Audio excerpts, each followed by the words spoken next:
Urashimataro. Part 1. Long, long ago, in the land of Tango, in the Bay of Mizuno, there lived a fisherman named Urashimataro.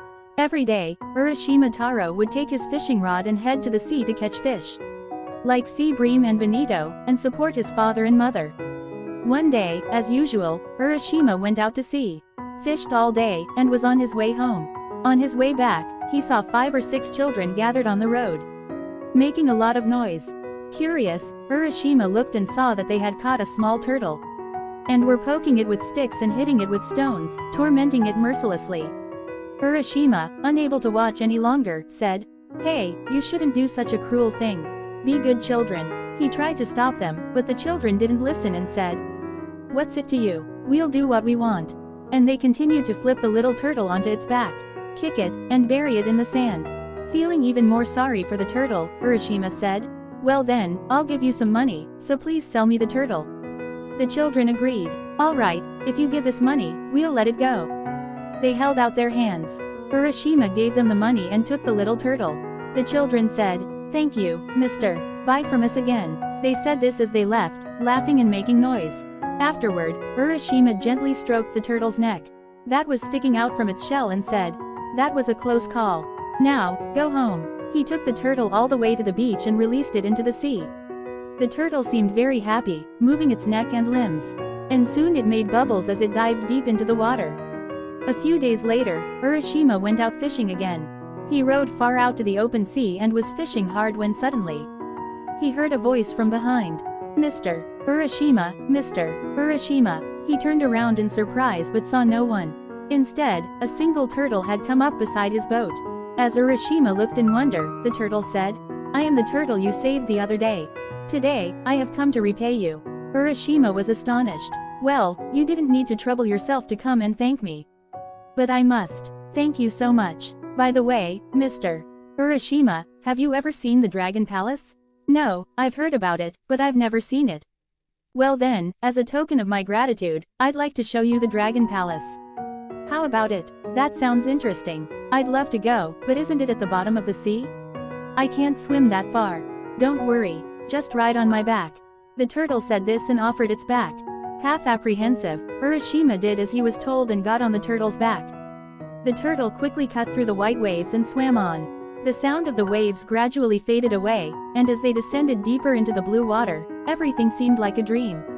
Suddenly, it became bright, and a path of beautiful white sand stretched out before them, leading to a magnificent gate. Beyond it, a shimmering palace with dazzling gold and silver tiles loomed high. "Here we are at the Dragon Palace," the turtle said, letting Urashima down from its back. "Please wait here for a moment," and entered the gate. Part 2. Soon, the turtle came out again and said, "Now, this way please," and guided Urashima into the palace.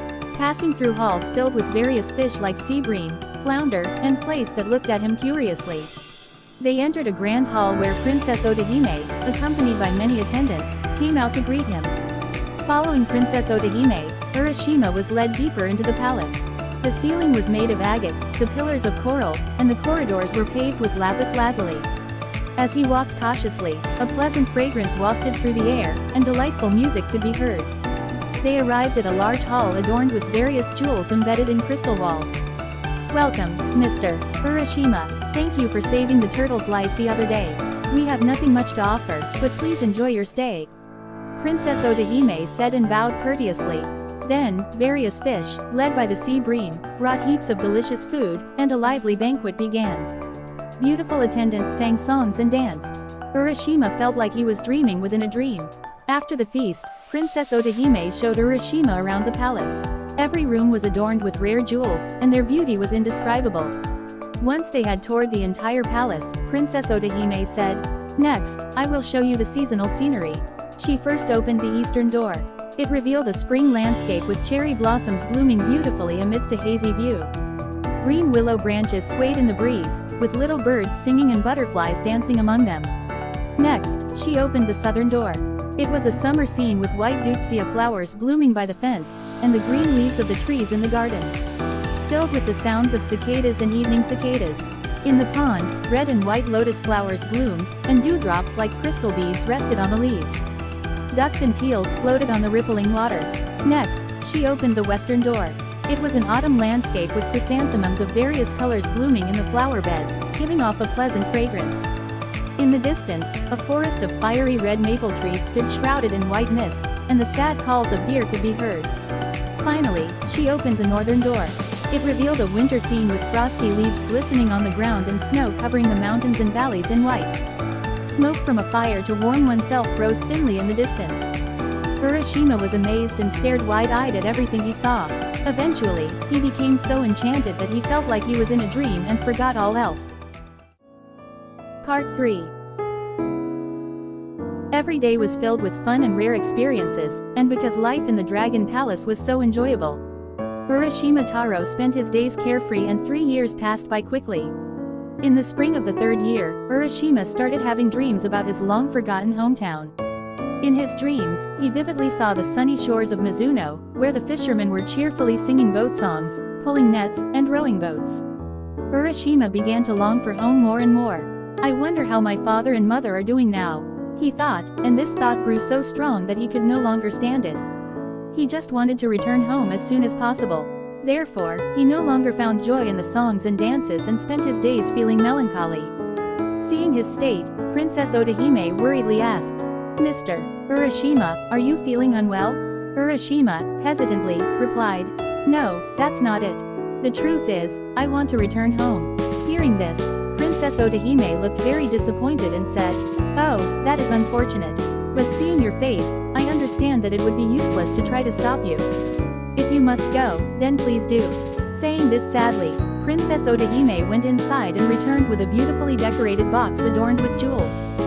This is a tamabako. Inside, it contains the most precious treasure for humans. Please take this as a parting gift.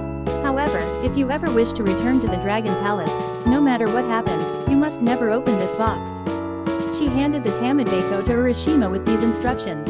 Urashima replied, yes, I will never open it." And with the tamabako under his arm, he left the Dragon Palace. Princess Otahime, along with many attendants, saw him off at the gate. The turtle from before was already waiting for him. Urashima felt both happy and sad, his heart full of mixed emotions. He climbed onto the turtle's back, and the turtle immediately cut through the waves, returning him to the shore. "Farewell, Mr. Urashima, take care," said the turtle before diving back into the water. Urashima watched the turtle disappear for a while. Part 4. Urashima stood by the shore for a while, looking around. The spring sun was warm, and over the hazy sea, he could hear lively boat songs from somewhere. It was just like the scenery of his hometown he had seen in his dreams. However, upon closer inspection, he noticed that the surroundings had changed somewhat, and the faces of the people he met were all unfamiliar. They looked at him strangely, without saying a word, and passed by. How strange. It can't be that everyone disappeared in just 3 years. Well, I should go home and see. Muttering to himself, Urashima started walking toward the direction of his house. But when he got there, the place was overgrown with grass and reeds, and there was no sign of any house. Not even the traces of where the house used to stand remained. What had happened to his father and mother? Urashima kept saying, "How strange, repeatedly, looking bewildered as if he had been bewitched. At that moment, an old woman, walking with the help of a cane, came by. Urashima quickly asked, "Excuse me, ma'am, where is Urashimataro's house?" The old woman squinted her eyes at him and replied, "Urashimataro? I've never heard of such a person." Urashima, taken aback, said, "That can't be. He definitely lived around here."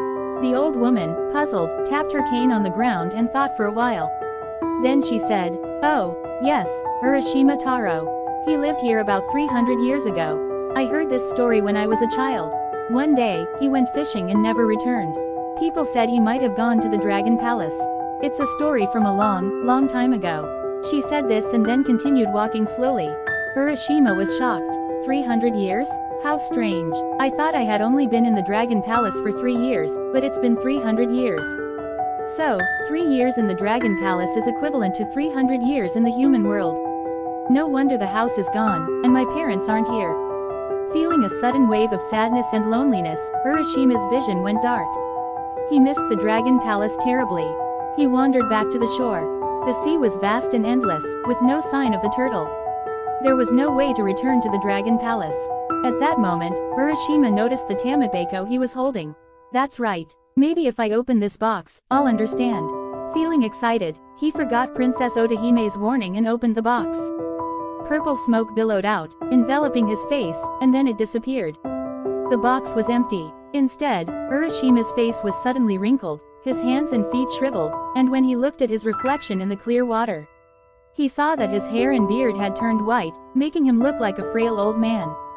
Peering into the empty box, Urashima muttered sadly, I see, the most precious treasure Princess Otohime mentioned was human life itself. The spring sea stretched out, hazy and far. From somewhere, he could hear the sweet sounds of boat songs again. Urashima stood there, lost in memories of the past.